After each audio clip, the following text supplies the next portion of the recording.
Thank you. Senator Durbin. I'd like to follow up a little bit on this discussion about lawsuits, because I think that's part of why we're here today.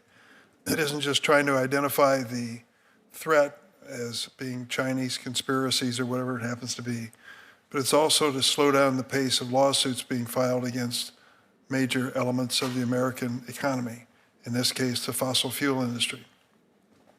Sheldon Knight, White House, my colleague, mentioned the tobacco issue. I know that one a little bit because in 1988, in the House of Representatives, I successfully passed a bill to ban smoking on airplanes. Yes, that's true. We used to smoke on airplanes in the smoking section. How about that for a fantasy? And the fact that we had the largest frequent flyer club in the world in the House of Representatives led to a mini revolt. We banned smoking on airplanes.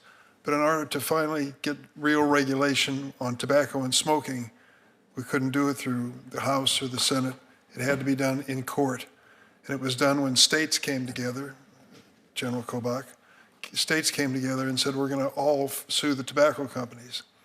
It took years for them to do it, but they did it successfully. And what happened? Tobacco became less of a scourge to public health in America. And the likelihood that young people sitting in this audience smoke is diminished dramatically. Now we have new challenges, social media platforms that are exploiting young people. We've had testimony before Judiciary Committee, and we're all members of it, of people whose children, some committed suicide, others were exploited terribly with sexual images on the screen. And the industry is oblivious to this because they are protected under law under Section 230 from liability for this activity.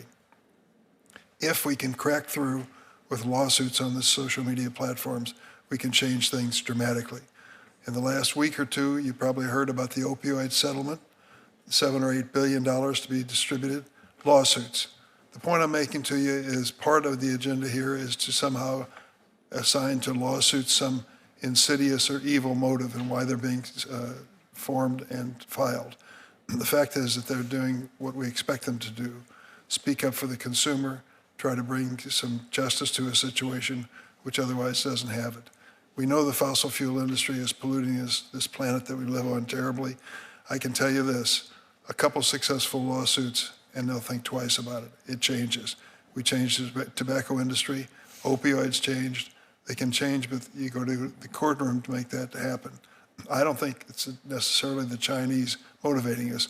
We're looking for justice, and that's fundamental. It doesn't come from China. It comes from the heart of America, too.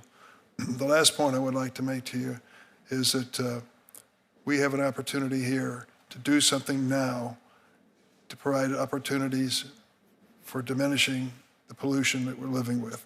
Ignore it, and it'll be too late. We've got to show some leadership in this country. The bill pending before the United States Congress on reconciliation eliminates most of the incentive programs for renewable fuels. And that, to me, is something we'll pay a price for years to come. This is not a thoughtful thing. This is inspired by a president who calls global warming a hoax. I don't think it's a hoax. I think it's reality. And I think we need to do more about it. I yield.